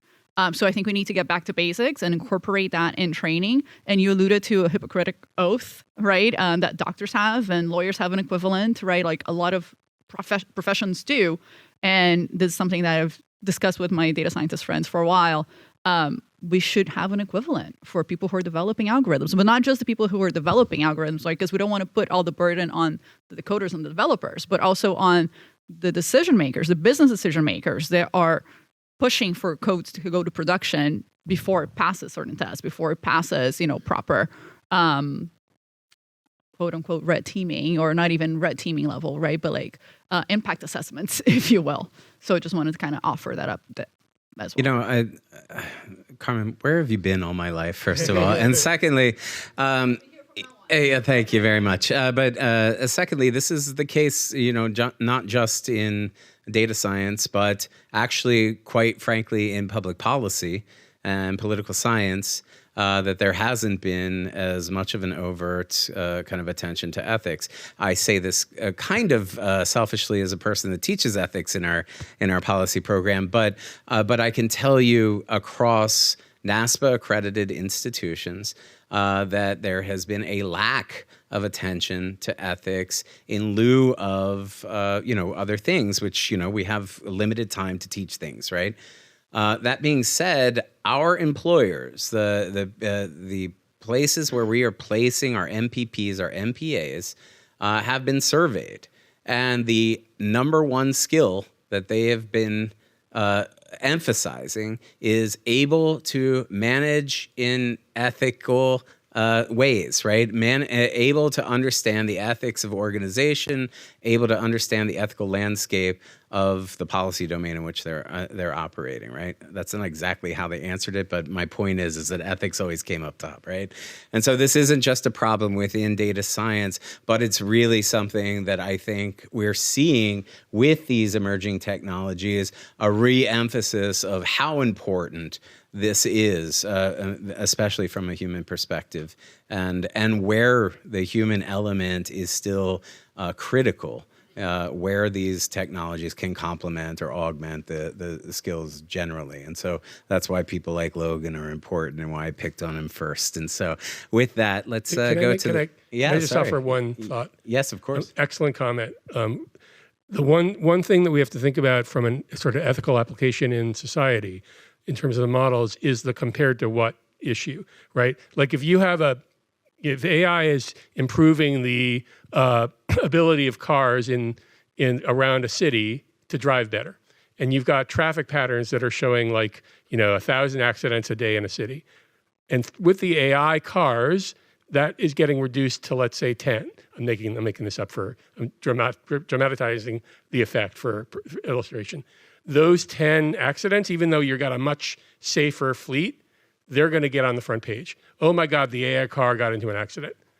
Whereas people just don't pay attention to the 1,000 accidents that happen every day because of human drivers. So I agree, we have to think about the impact of the model. We also have to think about, is the model actually, although it has biases, are the biases more or less than the current state? We did a paper on AI in law enforcement a few years ago where some researchers at Princeton looked at charging decisions made by prosecutors.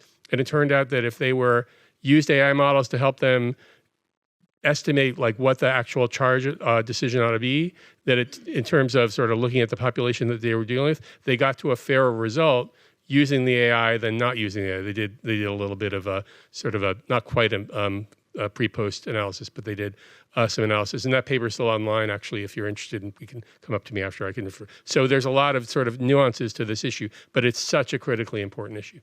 One food for thought, and Carmen, I agree with the substance of everything that you say. I might suggest we stay away from the term ethics, because that is a subjective term. Right? My ethical compass likely will be different than many of your ethical compass. So when we talk about in the context of ethics, we are already in this sort of amorphous area, where if we talk about representativeness, if we talk about disparate impact, if we talk about something a little bit more concrete, then we can have apples to apple comparison.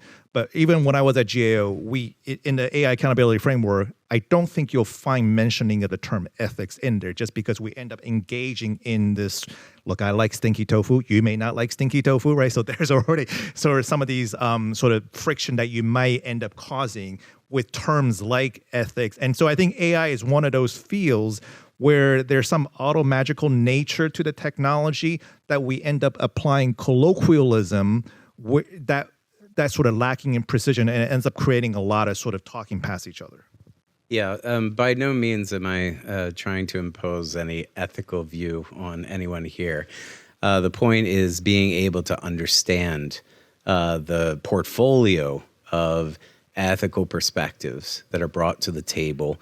Many of them are defined by the institutions in which you're embedded, right? So Congress has a far different kind of ethical perspective institutionally than the executive does, has a far different perspective on how to manage and govern than the executive does, and different offices within agencies have different ethical perspectives.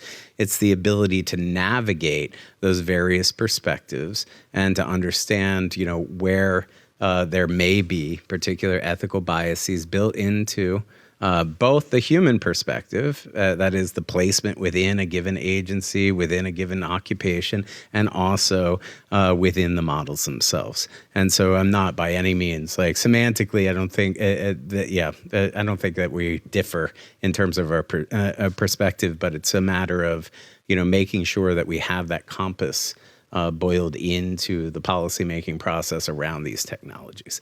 With that, another question, please. This is your floor now. Hi, I'm a current civil servant for the time being. Who knows? What skills should I be? So I got an MPP at the Price School.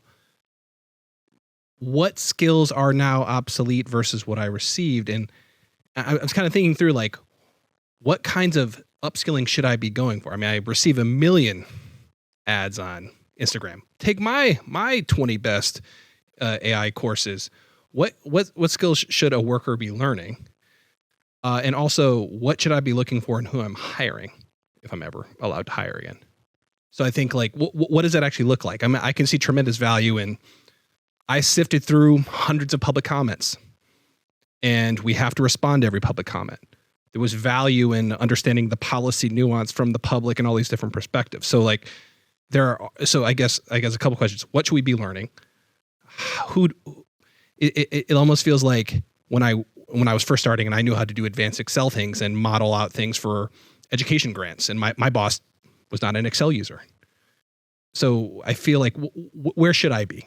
What should we be hiring for? I mean, my perspective on this, I think there is a gap between generalized AI training and your mission-specific AI training. So back at GAO, we tackled this issue as well. There's no shortage of YouTube video, TikTok video, academic institution offering sort of really, really sophisticated, really robust AI training. But in my experience, vast majority of them are not aligned to how you are using AI in your particular organization. So you talk about, looking at public comments. So that to me is a lot of text-related data, maybe topic modeling or sentiment analysis or natural language processing matters more than, I don't know, generative AI or chatbot kind of thing. And I do see even, my colleagues from GAO here as well, I don't see any training content specifically targeting on oversight of AI. So there's no shortage of generalized training content out there, but I do see a lot of gaps on mission-specific AI training. And a lot of time, that's fall on individual agencies to figure out how do we create our own bespoke sort of AI training content beyond, what is ChatGPT and what is a transformer kind of training content. So who to hire? That's a $60 million question, but I'll just offer, like, my personal perspective is I never hire a brilliant jerk because this is a teamwork environment. I actually can address a little bit of that in saying, from what we've learned from our various speakers and also from the work at CLEAR. One is there's not a good answer to your question. And that's because there has not been yet a careful, kind of comprehensive look at how these emerging technologies, because first of all, they're emerging. And so it's very hard to, to make a definitive answer on anything, right? But secondly, we've lacked kind of a comprehensive view of how these technologies are impacting everyone, down to, any given occupation across the federal government, related not just to their job on a whole, but the various competencies that they are expected to exercise within those positions. And so, Dan, stop. I'll plug my own paper, but that is a lot of what our work is about at CLEAR. But secondly, there are opportunities for you to learn right now what's going on and what are best practices across the federal government in terms of the use case inventory that has been developed over the last 3 years And it's available on GitHub. Just look up Federal AI Use Case Inventory. It stopped in December in terms of updating. Hopefully it'll be continue to update, but it's available on a public site outside of the government on GitHub, in which you can see, look up, within that inventory, you can quite simply search your occupation, some of the skills that you're worried about or interested in, and you'll find use case studies. I hopefully will find use case studies from other agencies that are employing AI around those skills. Can I just add something to that? Please. Okay, great. So 2 points. One, to your It's a Wild, Wild West, of course, is 100%. And let me plug one more. We tried to actually, so one of the last things I did at SESP where I was we partnered with Coursera, and we just launched it like last week. It's called AI National Security, and it is trying to get exactly at how do you use AI in your mission set. So we walk through, are you an acquisition professional? Are you a finance professional? Are you an HR professional? Are you a policy person? Like, here are some examples. Now go try to do this using the top 4 tools. And we have demos, and we have some really, Chris Kraft is a lecturer. He actually walks you through what some of these tools are and how to use them. And, he brings his DHS lens to it. So hopefully, I agree with you. There is a gap. This is not the solution and the silver bullet to that. But, there are at least some people who are trying to think through what good content might be that's actually consumable in small bites, because people, as you pointed out, are very overburdened. The other piece about the skills is, this is like the evergreen question. It's like a question that we all want to know and is always being asked all the time. I actually started my career at the Bureau of Labor Statistics, doing occupational employment projections and trying to, people always want to know, what should I be doing? What's next? What skills do I need to learn? I can say that at the practitioner level, not the PhD, innovator, R&D level, at the practitioner level, AI, again, is flipping some of this stuff on its side and is democratizing a lot of technical capabilities. And so being able to be fluent, but that comes with being curious. That comes with demonstrating aptitude to be a continuous learner. And that's what you want to hire for, right? It's these skills that never go out of style in terms of intellectual curiosity, in terms of critical thinking, in terms of being a kind, empathetic person, working well on teams, and honestly getting things done, like having competence to execute effectively. If you think about what you are doing in a job, it's trying to meet mission. So hiring people, or just thinking about the skills you need to actually plan and execute something that is going to advance your mission, goes a long way, I think. And I don't know about you, but I've had to pivot and lift and shift what I do in a given job. Like, my title is only one very small piece of what I might do in a given role. It's quite true. A quick plug. I did lead the AI training for the federal workforce. So we held those sessions in the fall for acquisition, leadership policy, and technical tracks. And they were held live with academic partners back in the fall, but they should be available, hopefully, God willing, cross fingers, on OPM's e-learning platform soon for federal employees. So just hit me up afterwards. And Thomas, I believe. Hello, I'm Thomas Zimmerman. I was at NASA until recently. But we're obviously navigating all these things at the same time as all of our partners, allies, adversaries.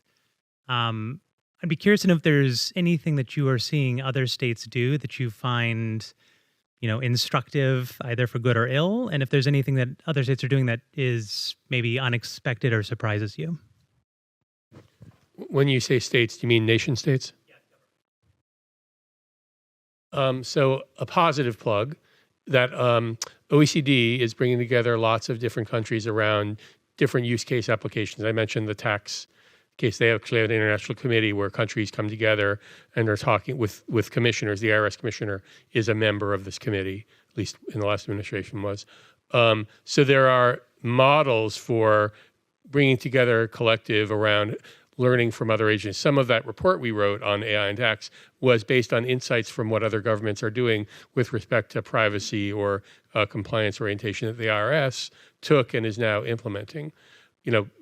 On sort of where Diana does most of her work, obviously there are lots of adversaries who are trying to use AI to get ahead of where we are.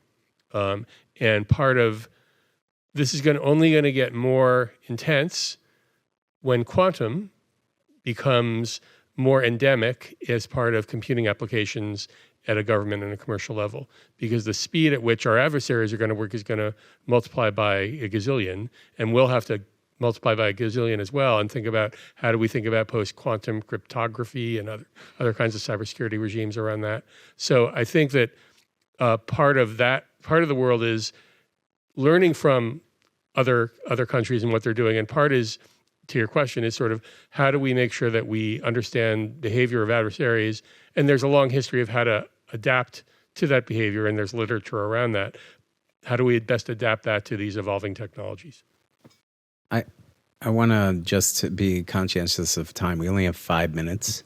And so if you want to address that question quickly and see what questions we have after. Yeah, I'll be quick. One of the, I think, best thing I've seen so far is we live in a pluralistic society, right? So there's a lot of aversion in how AI could be used in law enforcement sense, like maybe China is sort of a well-documented example of that. But also talking with congressional committee and policymaker, even though we could, nobody has really talked about creating a Democratic version of AI or Republican version of AI. And I find that very heartening because that's a very slippery slope, because technologically we could, right? But like as a society, we have chosen not to pursue that path. Very good point, Taka. My name is Brad Jacob, MBA 22, USC Price. All right, fight on. For background, I'm a federal consultant, so I'm one of those contractors that's embedded with some of my peers in the agency. And there's been a lot of talk about policy design on the AI front, but I want to dig a little bit deeper for a second on implementation and administration. One of the bottlenecks that we see, I'm a program evaluation SME, so I design and stand up evaluation frameworks, very data heavy, both qualitative and quantitative, work with Fed program leads and staff, and implementing the entire framework, data collection, et cetera. And some of my Fed peers are chomping at the bit to be able to use some of these AI tools, but the barrier that they face that I want to get your take on, as maybe on like timing to overcome, is that the cores, the contracting representatives and legal, they're not able to provide guidance and not able to yet authorize implementation of some of the platforms that we know can be of assistance. So I'm just curious if anybody has any takes on what you all see as far as guidance for legal, guidance for cores on authorizing and implementing various AI platforms. Real quick, and then I'm going to let the rest of you speak on this, but there are best practices that have been put in place in particular agencies, Chris Kraft being probably the leader in that, right? As to where to enclave and have open source models and when to use these closed, proprietary models. But that being said, yeah, they speak to Taka's original kind of, lament of, is so disaggregated across agencies and best practices aren't there. So I'm going to leave it to you to continue that. Yeah, I mean, going back to your question, the way that I interpret it, I don't think that's because the governance structure is deficient. Is the people driving that governance that may be deficient from a AI literacy perspective. So I think this is an educational problem to solve. At OPN, we established a governance with folks that understood foundationally how AI worked, and we convene on a biweekly basis, which was very unusual for a governance structure. But it was necessary for us to be able to promote advancement of AI use cases, whether that's to buy something, to build something, or to scale something. So I think the governance mechanics, best practices are out there, but if you don't have the right people driving those, of course, analysis paralysis, right? Core might say, well, there's a 30,000 different ways you can go about doing this, but I don't know which one to tell you to go. One other point is sometimes, well, first of all, I think the question is more a data sharing problem than an AI problem. AI is the application of technology to get to those kind of cross-agency use cases that you're describing. And as we talked about before, the Privacy Act, other regimes, either in fact or in legend, cause people to think that they can't share as much as they could otherwise. And the other point is, especially in a contract setting, I'll put on my fellow contractor hat, sometimes the T's and C's, terms and conditions of the contract, are such that they really don't incentivize, this gets back to Taka's point, your ability as a contract advisor to do what you're seeing as the right thing to do, because in addition to people aren't trained to know how to let you do it, sometimes the contract doesn't give you the degree of freedom to do that. And there are ways to modify the contract terms to go to your core and say, hey, can we do a contract mod so that I can help you take advantage of this requirement? I would feel terrible if not one of our questions came from our students through the evening. And so I'm going to leave the last question to our student back there. Gerson had a question. And then after this, some of us may be around for a few more minutes. And please come up and talk to our guests and as we're exiting. So thank you, Gerson. Hi, my name is Gerson Montes. I'm a second-year MPP student at USC. I'm currently working for LAUSD, and I'm also a former teacher as well, former teacher for Teach for America.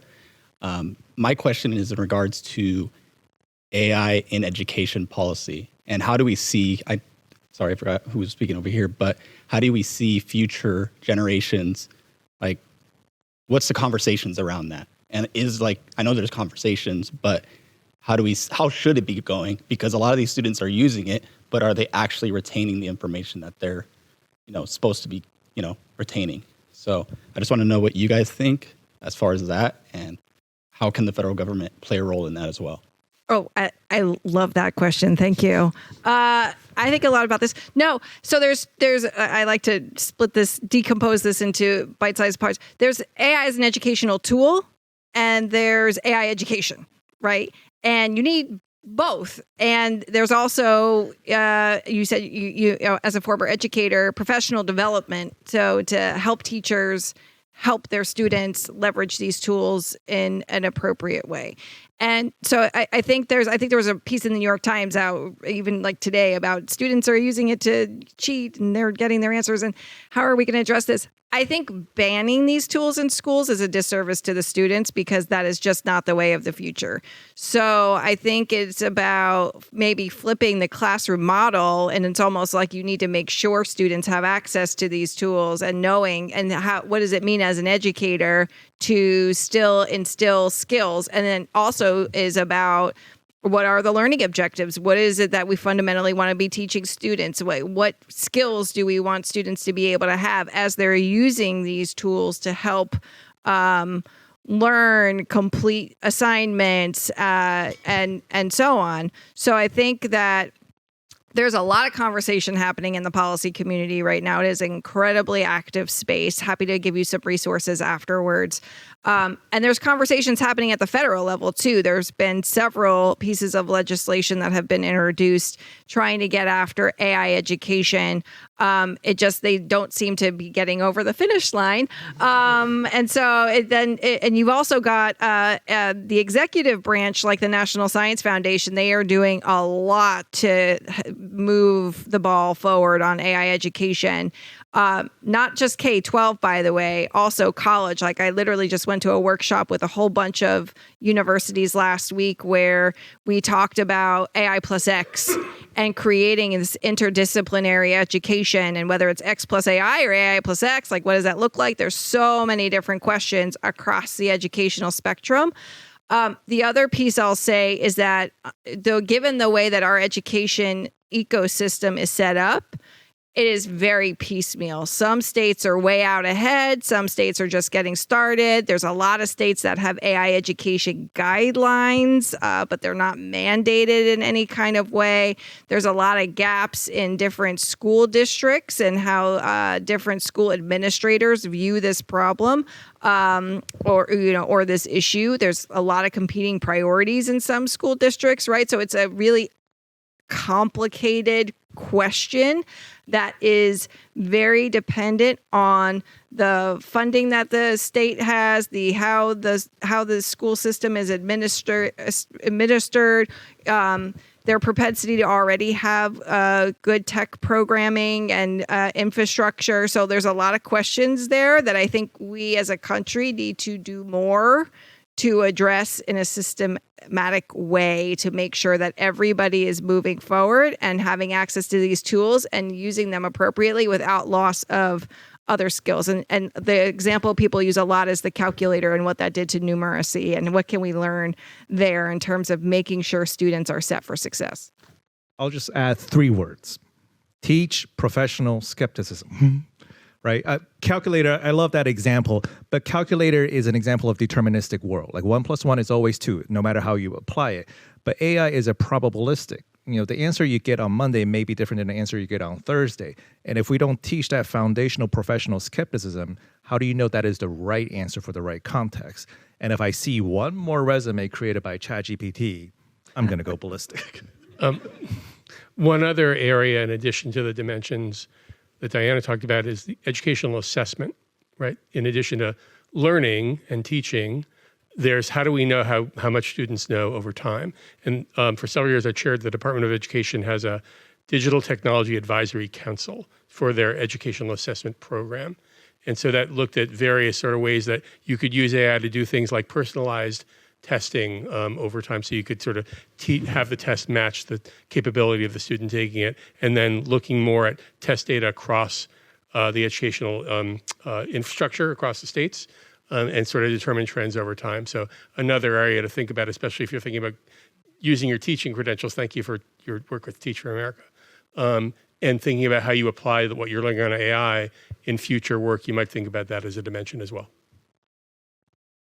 And with that, I just want to note that you're in the midst of it, Gerson. You are in the midst of, learning how we can apply these technologies in a proper way. This is literally emerging. This is the vanguard. Welcome to it. Please lead us from here. And I believe we have to wrap up with that. Can I say one word about the future? Absolutely. For everybody that's seen the movie The Graduate, plastics. Thank you so much to Dean Boone for hosting this. Thank you very much to the Price School.